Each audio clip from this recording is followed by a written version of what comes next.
All right, coming up on today's edition of the Art Business Morning Show, I'm asking you the question, what's the biggest e-commerce event in the world? Specifically, a primer on sales, what the event is, where it ranks, and what you can learn from it and bolt into your own marketing operation. Hey, get that down, get my other AirPod in. Hey, what's up, man? All right. Okay, welcome to another edition of Art Business Mornings, the show that will put you on the path to a six-figure a year art business. Now, I want to start this thing off doing sort of a quick primer on sales, just sort of in general at a macro. And, let me set the table on this, as it were, and then I'll circle back to my original question. So pardon me while I place the cutlery in the drinking vessels, in the beverage vessels. So I've been doing this for a while now, and this being sorting out how to best sell art and photography, both online and off, how to grow that corresponding business. You do that for any period of time, and you pick up many, many truths along the way. One truth, okay? This business can be fundamentally thought about as a typewriter. Your art or photography business can fundamentally be thought of as a typewriter. If you map out your entire year of work, it's no different than the head of a typewriter skipping along the page. You're pounding the keys, that falls into a rhythm, and then boom, it moves over. And as you're moving along the page, that is all of your normal yearly activities that you're doing to grow the business. Boom, it hits the end of the page, the end of the year, and the typewriting head comes right back. And my contention is what that typing is normal marketing, sale, normal marketing, sale, normal marketing, sale, normal marketing, sale. Boom, you hit the edge of it. Boom, the typewriter head comes right back to the column, and you just go back at it again. It's like that year in, year out. Always has been, always will be. That is just fundamentally how this business works. And, when you understand that and you couple that with, in order to get human beings to take action, or certainly to increase the chances that they will take action, whether you're selling art or typewriters, for that matter, you need to have discount plus scarcity. Okay, discount plus scarcity. The discount in this case is the percentage off in the sale, however you go about doing that. And it is also the fact that the sale is going to end soon. Okay, so what's that? You want to push back on the fact of having the sale, that is fundamental to a business. You've been told that discounting just cheapens your work. Is that what you think? I hear that all the time, right?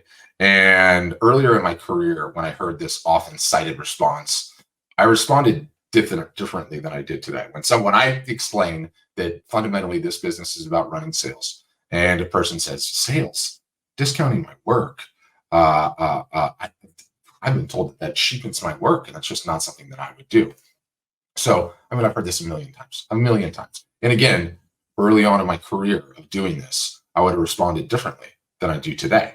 I didn't have the experience then. I hadn't talked to enough artists and photographers then. I hadn't run enough sales with my own customers then.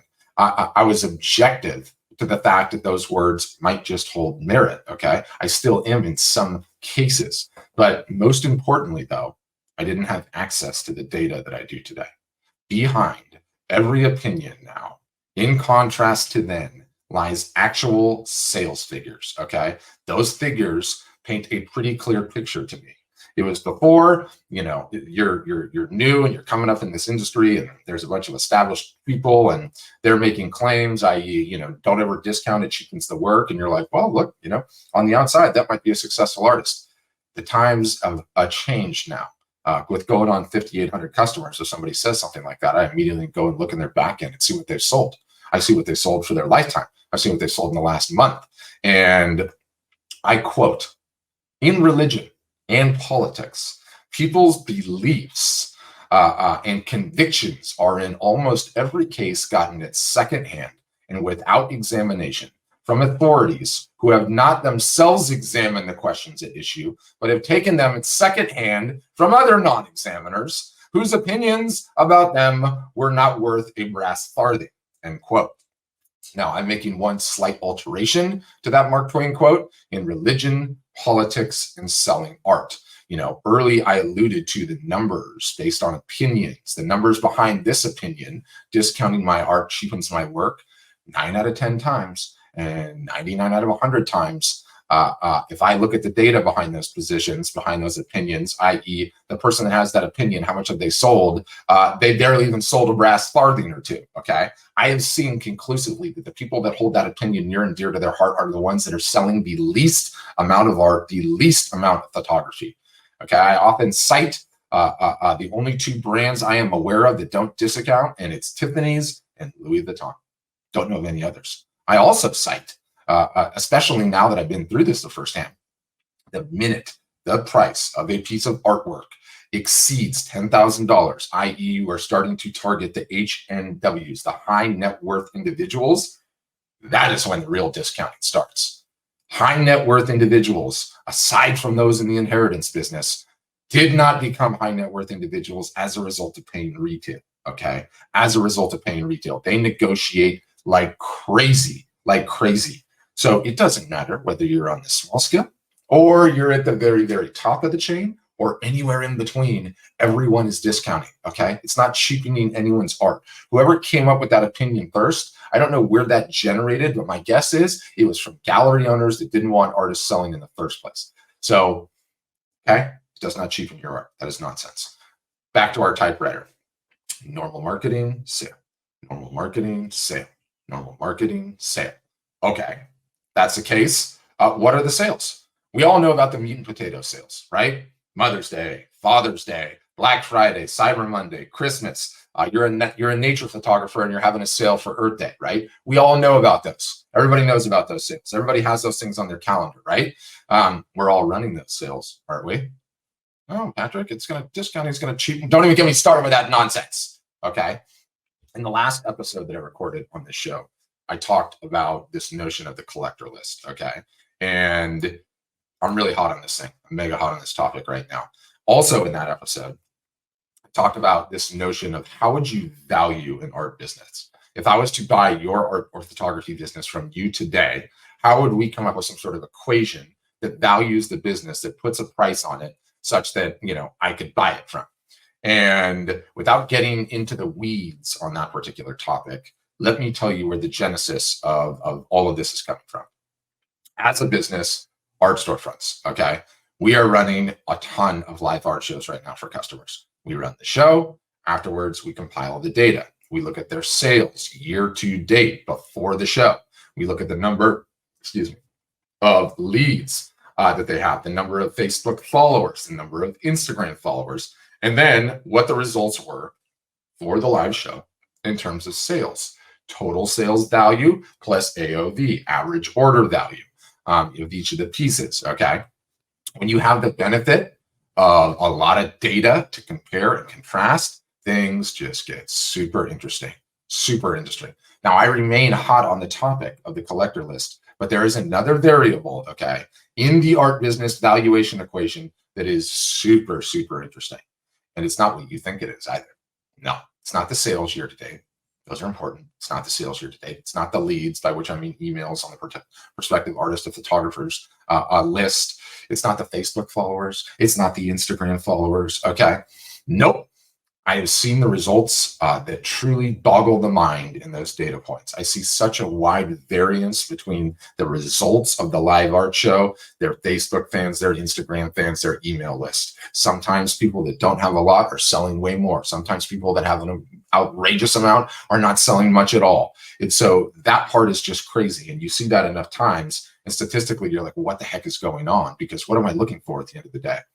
I'm looking for an equation that somehow says, number of emails on the list times Facebook followers times Instagram fans equals the value of that business, equals what that photographer or artist is going to sell on a yearly basis.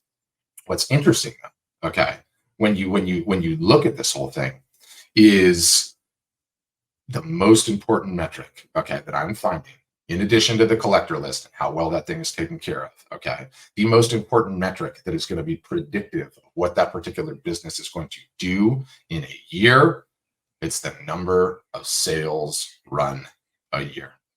That's it. That's it. How many sales did the artist or photographer in question run in a year? I think that is the first or second most important metric predictive of how much revenue that artist is going to earn in a year that I can get to. And it's completely imperfect. It's a multivariate equation, but it is just so critical. And is that really a surprise? Is that a surprise to anyone? It shouldn't be, right? I mean, it's maybe a little bit counterintuitive, but it shouldn't be. Sales run properly, okay, with all of the trade craft and knowing how to do it, are massive marketing efforts. They take practice, they take know-how, they take experience.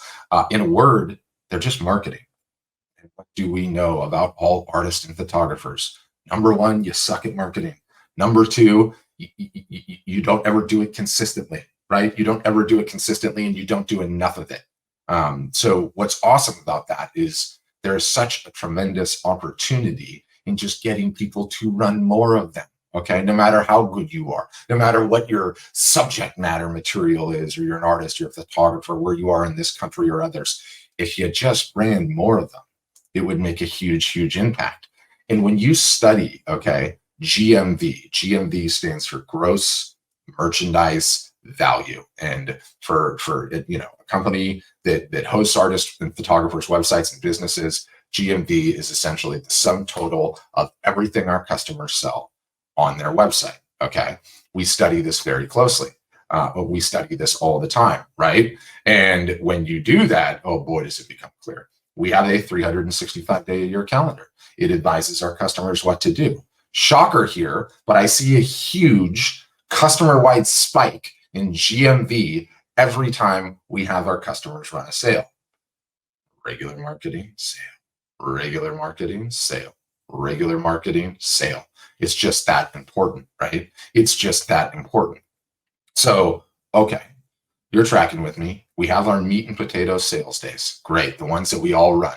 Should we just stick to those though? And that's our whole year, marketing, sale, marketing, sale, marketing, sale? Absolutely not. Absolutely not. If we know that the number of sales run is pretty much the first or second most important metric in our business, then it stands to reason we need to get creative on how to get some more sales events going into our yearly effort. We can't rely just on Mother's Day, Father's Day, Earth Day, Black Friday, Cyber Monday. There's not enough of them in there. There's just not enough of them in there. So, as it turns out, the question we need to be asking ourselves is, how do we get more sales events, call them reasons, excuses to run a sale, into our yearly marketing? It's probably the most important thing that we could be doing. I'm saying, stop that. So that tees me up nicely, I think. Back to my original question. So what's the biggest e-commerce event in the world? Oh, wait, does anyone know? I'm going to look in the comments. Does anyone know? I'm not seeing anybody. I'm not seeing anybody. I don't expect you to get it. No one usually gets it. I think I've asked like last week when I gave this presentation to a bunch of our customers on a office hours Zoom session, and no one got it, but one person got close, which is Randy. Shout out to you, Randy. But I always have a wide range of responses when I ask, what's the biggest e-commerce event in the world? Usually they're like, is it Mother's Day? Is it Father's Day? Is it Black Friday? Is it Cyber Monday? Is it Christmas? New Year's? Everyone just throws out the holidays. And as it turns out, the biggest e-commerce event in the world is not Mother's Day or Christmas or Black Friday or Cyber Monday or Amazon Prime Day. In fact, it's bigger than all of them combined. It's called Singles Day. Singles Day. It's on 11/11 every year. It started in China. Apparently, the one, 11/11, the one somehow symbolizes to the Chinese people being single and not adding branches to your family. I don't know it. I don't really care to get into the weeds on it. It is a sale opportunity, okay, that was created out of whole cloth, okay, invented by some creative Chinese entrepreneurs. That's really what it is at the end of the day. And they looked at their yearly calendar and they're like, hey, we need an idea to run a huge sale on this particular day. We're out of ideas. Where is it? And they just added this thing to the calendar. And in 2020, they did 75 billion in total e-commerce sales. Okay, 75 billion. And how does that compare to US sales figures for contrast? The Black Friday to Cyber Monday stretch of last year, a year in which COVID was raging and e-commerce penetration, e-commerce sales as a percentage of total sales was at its zenith, 28 million. So the Black Friday to Cyber Monday, 28 million last year. Singles Day, 75 million. Staggering, right? Staggering. Singles Day started, I should also say, in 2009. Normal marketing, sale. Normal marketing, sale. And, again, sales are complicated marketing efforts. They take practice and know-how, and you get better at them and better at them the more you practice. Singles Day 2009 did 0.01 billion in sales. That's what Wikipedia told me anyway.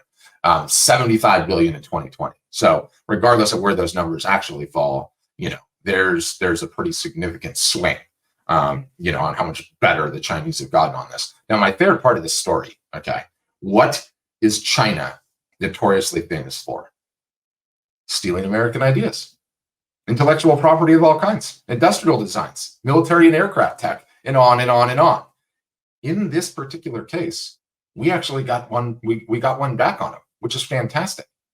Singles Day launched 2009. Singles Day ran 2009, 2010, 2011, 2012, 2013, 2014. It's like, whoa, this thing is kicking butt. What is going on here? Good old Uncle Jeff Bezos saw what was going on in China. He saw they created a holiday out of whole cloth and turned it into a sales monster. If they could do it, he could do it. And I can just imagine, okay, the meeting where this was discussed too.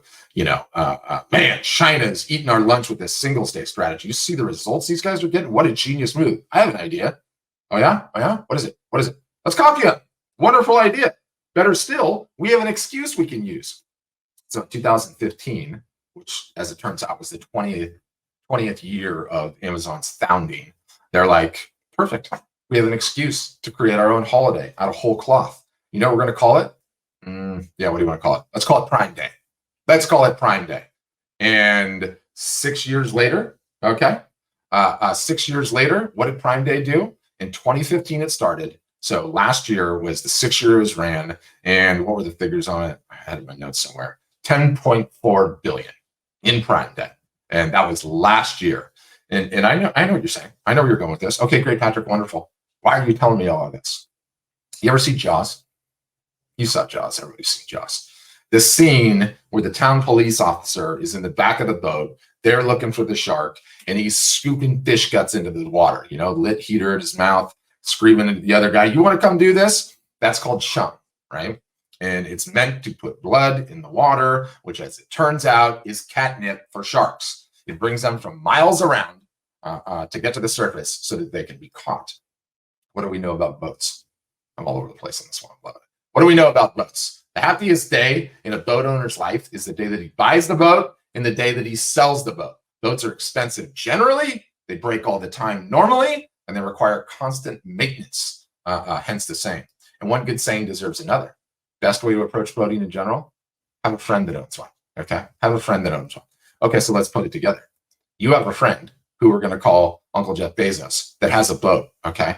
He is paying for everything. And coming up in a few weeks' time, as I record this, June 21st or 20th and 21st is Prime Day 2021 over at Amazon. Or it's June 21st, June 22nd. And he is going to be chumming the waters heavy. The fish are going to be whipped into a frenzy. Their trigger fingers on their wallets, ready to buy. Okay, so what does a smart artist or photographer do? What are you going to do? Your business is like a typewriter. Marketing, sale. You need to get better at sales. There's a lot of moving pieces to a sale. Best way to do this, practice. Not only that, the smartest e-commerce merchants in the world invent holidays out of whole cloth whenever they want to. They know what you now know. Always be looking for creative ways to get additional sales onto your yearly calendar. that the revenue your business generates this year is going to be directly proportional to the number of sales you run. How many are you running? You have a huge US sale that's about to come up, and you have the ability to water ski right behind it. So run one. Run one. Announcing Patrick's Prime Day sale. If Jeff Bezos can do it, so can I, right? Or Bezos can do it, so can I. You might want to come up with a catchier title than that, but you get the gist. Amazon Prime Day is coming. You have plenty of time to get a sale in the water, come up with some creative name that dovetails to Prime Day and your individual celebration thereof, and run a sale that you've invented out of whole cloth that did not exist on your yearly calendar of marketing sale, marketing sale, marketing sale last year. That's going to sound weird on the podcast because I'm doing my little finger gestures, but whatever. On that note, thanks for listening. And as always, have a great day. Got to get back to my stream. Christmas in July, buddy. I like it. Side note, I did have a boat in college. I bought my roommate. Bought it in the middle of winter, sold it in the middle of summer for a profit. That never, ever, ever happens. Anyway, thanks for listening, you guys. Have a great day.